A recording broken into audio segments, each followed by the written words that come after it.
नमस्कार दोस्तों। महाभारत का नाम तो आप सभी ने सुना ही होगा, लेकिन क्या आप जानते हैं कि महाभारत की रचयिता कौन है? आखिर किसने महाभारत को लिखा था? तो आइए आज की इस वीडियो में हम जानेंगे कि महाभारत किसने लिखी थी। और यदि आपको हमारी वीडियो पसंद आती है तो वीडियो को लाइक, और यदि आप चैनल पर नए हैं तो चैनल को सब्सक्राइब करना ना भूलें। आइए सबसे पहले हम जानेंगे कि महाभारत क्या है। महाभारत इस दुनिया का सबसे बड़ा ग्रंथ है जो कि कौरवों और पांडवों के युद्ध पर आधारित है। इस ग्रंथ के अंदर इस युद्ध के बारे में विस्तार से बताया गया है।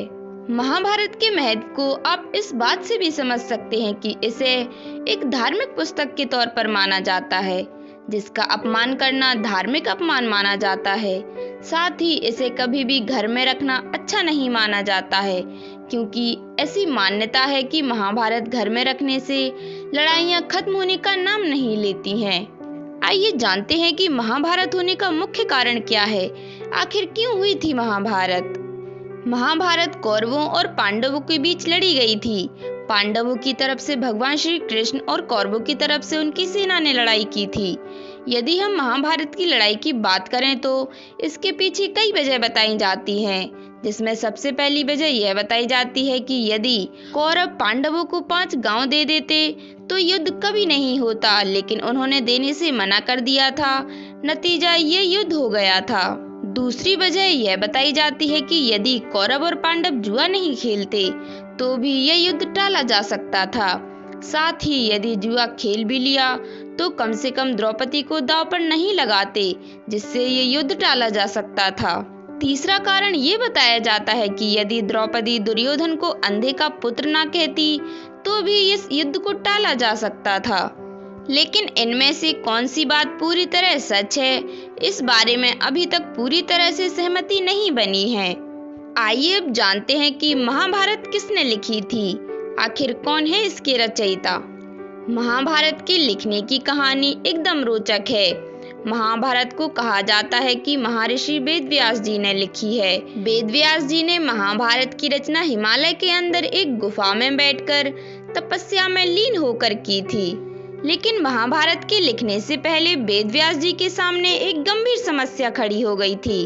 वो ये थी कि महाभारत की कहानी इतनी लंबी थी कि इसे बिना किसी कठिनाई और त्रुटि के आम जन तक कैसे पहुंचाया जाए, क्योंकि बिना त्रुटि के इसे लिख पाना संभव नहीं था, क्योंकि महाभारत का युद्ध पूरे 18 दिनों तक लड़ा गया था। इसके समाधान के लिए वेदव्यास जी सबसे पहले ब्रह्मा जी के पास गए।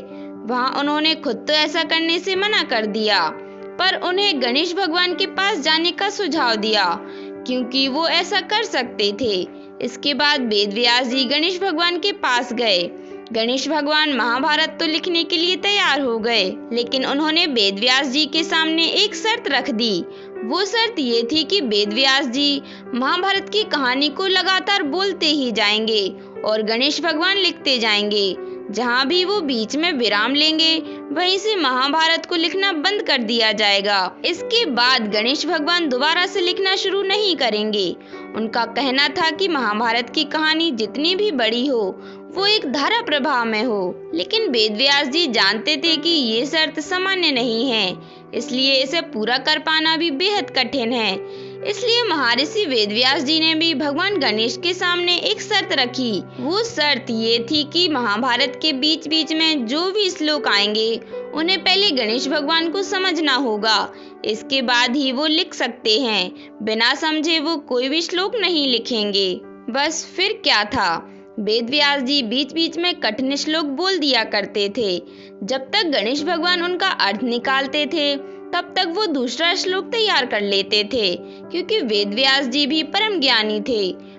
बस फिर जैसे ही ओम कहकर महाभारत लिखने की शुरुआत हुई तो फिर अंत करके ही समाप्त हुई, जिसे हम लोग आज दुनिया के सबसे बड़े महाकाव्य के रूप में जानते हैं।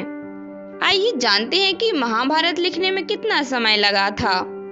यदि हम महाभारत को लिखने में लगे समय की बात करें तो इस सवाल पर आज भी कोई एक मत नहीं है। इसकी वजह यह है कि कहा जाता है कि महाभारत को लिखने में लगभग 3 साल का लंबा समय लगा था, क्योंकि जब महाभारत लिखी गई थी तो उस दौरान लेखन कला इतनी विकसित नहीं हुई थी। ना कि लेखन से जुड़ी किसी तरह की कोई तकनीकी हमारे सामने थी। जबकि दूसरी तरफ देखें तो महाभारत का युद्ध पूरे 18 दिन चला था, जो कि विश्व में अब तक का सबसे लंबा युद्ध कहा जाता है, इसलिए इसका वृत्तांत भी इतना ही लंबा है। महाभारत के अंदर कुल 1 लाख श्लोक हैं जो कि महाभारत का वर्णन करते हैं,